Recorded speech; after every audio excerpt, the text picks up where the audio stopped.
Episode के starting में हम देखते हैं कि वो किलर चैंग पर हमला करता है, लेकिन तभी चैंग उसके हमले को डॉज कर लेता है। लेकिन उस किलर की स्पीड काफी तेज होती है। वो दोबारा ली चैंग पर हमला करता है तो चैंग उससे बचकर अपने पवेलियन में घुसने की कोशिश करता है, क्योंकि चैंग के पवेलियन में एक सिक्योरिटी शील्ड लगी हुई है जो किसी भी दूसरे पर्सन को चैंग की मर्जी के बिना अंदर नहीं जाने देगी। ये देखकर वो किलर चैंग पर एरो से हमला करता है, लेकिन सही वक्त पर चैंग शील्ड में घुस जाता है, जिसकी वजह से उसे वो एरो नहीं लग पाता, तो वो किलर भी वहां से भाग जाता है। इसके बाद हमारा सीन कट होता है और हम देखते हैं कि चैंग अपने रूम में सोने की कोशिश कर रहा था, लेकिन किलर के बारे में सोचकर चैंग को नींद नहीं आ रही थी। वो कहता है कि आखिर ऐसा कौन है जो मुझे मरवाना चाहता है। चैंग बार बार सोने की कोशिश करता है, लेकिन उसे हर बार उन लोगों की आवाज सुनाई दे रही थी जो उसे बुली किया करते थे। तभी चैंग खिड़की से बाहर देखता है कि सूरज निकल आया है। वो कहता है कि मैं तो बस कुछ ही मिनट सो पाया। इसके बाद चैंग घर के बाहर थोड़ा घूमने का सोचता है, लेकिन तभी उसे याद आता है कि आज तो उसकी पहली क्लास है और अगर मैं पहली क्लास में लेट गया तो टीचर सूकिंग मुझे सूली पर चढ़ा देंगी।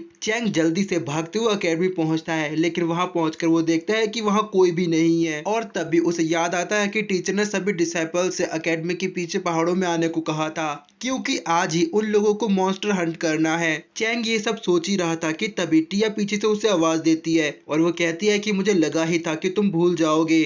तो चैंग कहता है, नहीं नहीं, मुझे पता है, मैं तो बस ये देख रहा था कि कोई और हमारी आज की क्लास के बारे में तो नहीं भूल गया। ये सुनकर टिया कहती है, सच में क्या यही बात है? तो चैंग उससे पूछता है, क्या तुम्हें पता है टीचर ने हमें कहाँ बुलाया है? तो टिया उसे बताती है कि हमें टीचर सू ने एकेडमी के पीछे वाले पहाड़ों में बुलाया है। इसके बाद हमारा सीन कट होता है और हम देखते हैं कि चैंग टिया के साथ टीचर सू की बताई जगह पर जा रहा था। तभी टिया चैंग से पूछती है, क्या आप इस जगह को अच्छी तरह जानते हैं? तो चैंग उसे कहता है कि बिल्कुल नहीं, आज मैं इस जगह पर पहली बार आया हूँ। तो टिया चैंग को बताती है कि ये जगह तियानफेंग एकेडमी की नहीं है। इन माउंटेन्स में हर जगह मॉन्स्टर्स मौजूद हैं, जिसकी वजह से यहाँ से कोई भी ट्रेवल नहीं करता और इसी की वजह से यहाँ पर तियानफेंग एकेडमी का कोई भी कॉम्पिटिटर नहीं है। ये माउंटेन्स इतने सालों से तियानफेंग एकेडमी की रीढ़ बने हुए हैं। यहाँ के सभी डिसाइपल्स इन पहाड़ों में ही ट्रेनिंग करके खुद को स्ट्रॉन्ग बनाते हैं, लेकिन अफवाह है कि इन पहाड़ों के बीच ऐसी जगह है जहाँ जाने के बाद कोई वापस नहीं लौट पाता, इसलिए हमें एकेडमी के नजदीक रहकर ही ट्रेनिंग करनी होगी।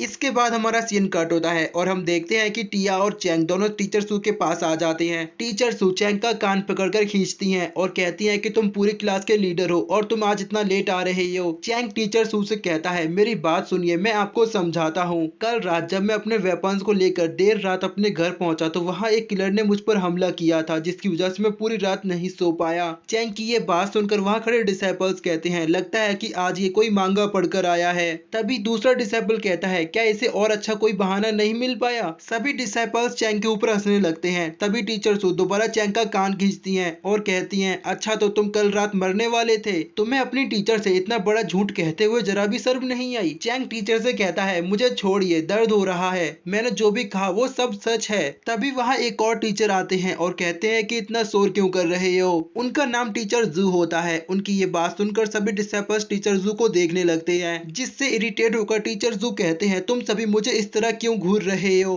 तभी वहाँ टीचर जू का एक डिसाइपल आता है जो कहता है कि मास्टर, आपको इन जैसे लोगों से बात नहीं करनी चाहिए। ये तो एक बेकार फिजिकल ट्रेनिंग क्लास का ग्रुप है। इस क्लास के सभी लोग बहुत ही बेकार और गरीब हैं। इसके अलावा इनका क्लास मॉनिटर भी अभी तक सिर्फ फिजिकल ट्रेनिंग के 7th लेवल पर फंसा हुआ है। उस डिसाइपल की ये बात सुनकर टीचर सूकिंग टीचर जाओ से कहती है कि अपने डिसाइपल को संभालो, उसे सिखाओ कि दूसरे क्लास के डिसाइपल्स के साथ किस तरह बात की जाती है, वरना अगर मुझे गुस्सा आ गया तो तुम्हें पता है तुम्हारी क्लास का क्या होगा। टीचर सूकिंग की ये बात सुनकर टीचर जाओ कहते हैं, पिछली बार मैंने तुम्हें एक औरत समझकर छोड़ दिया था, लेकिन अगर तुम दोबारा मेरे डिसाइपल के साथ कुछ करोगी तो मैं तुम्हें नहीं छोड़ूंगा। ये सुनकर टीचर जूकिंग कहती हैं, बकवास बंद करो। जो सुनकर टीचर जाओ को गुस्सा आता है, लेकिन उसका डिसाइपल उन्हें रोक लेता है। तभी टीचर जाओ टीचर सूकिंग से कहता है, चलो हम लोग अपनी क्लास के बीच एक कंपटीशन करवा कर देख लेते हैं, आखिर कौन यहाँ ज्यादा मॉन्स्टर हंट कर पाता है। जो सुनकर टीचर जूकिंग कहती हैं, तुम्हारे क्लास की ट्रेनिंग पिछले 2 सालों से चल रही है, जबकि मेरी क्लास का आज पहला दिन है। तुम जानबूझकर इस तरह की शर्त रख रहे हो ताकि तुम उसमें खुद ही जीत सको। ये सुनकर टीचर जाओ कहता है, लगता है कि आपको अपनी क्लास का कंपटीशन मेरी क्लास के साथ कराने में डर लग रहा है। ये सुनकर टीचर सूकिंग कहती हैं, तुम्हारा इस तरह मुझे उकसाना बिल्कुल बेकार है।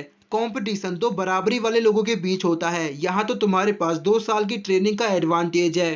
तभी चैंग टीचर सू से कहता है कि हमें इनकी बात को एक बार सुनना चाहिए। अगर हमने इनको अभी मना कर दिया तो ये लोग इसी तरह हमें बार बार उकसाते रहेंगे। इनका मुंह बंद करने का एक ही तरीका है कि हम इनके चैलेंज को एक्सेप्ट करके इन्हें हरा दें। चैंग की ये बात सुनकर टीचर जाओ से पूछती है कि बताओ तुम किस तरह का कंपटीशन चाहते हो। तो टीचर जाओ कहते हैं क्योंकि तुम्हारे सभी डिसाइपल्स नए हैं, इसलिए मेरे हर एक डिसाइपल्स के अगेंस्ट तुम्हारे 3 डिसाइपल्स कंपटीशन करेंगे। इसके बाद हम देखेंगे कि आखिर हम दोनों की क्लास में से कौन इस कंपटीशन को जीतता है। इतना कहते ही टीचर जाओ अपनी क्लास के पास चले जाते हैं। तभी टीचर जू किंग चैंग से पूछती है कि मुझे बताओ आखिर तुम इतना कॉन्फिडेंट क्यों हो, क्या तुम्हारे पास कोई अच्छा प्लान है। तो चैंग कहता है टीचर जरा मेरे कपड़ों को गौर से देखिए। टीचर जू जैसे ही चैंग के कपड़ों को छूती हैं तो उन्हें पता चलता है कि ये एक बहुत ही हाईली रिफाइनिंग आर्टिफैक्ट है जो किसी भी तरह के हमले के असर को खत्म कर देता है। तभी चैंग सभी को अपने सील स्क्रिप्ट दिखाता है जो देखकर टीचर काफी हैरान होती हैं। वो कहती हैं कि इन सब का प्राइस तो लगभग 100,000 स्पिरिट स्टोन होगा। टीचर जू कहती हैं आखिर तुम कौन हो, और इसी के साथ ये एपिसोड यहीं पर खत्म हो जाता है।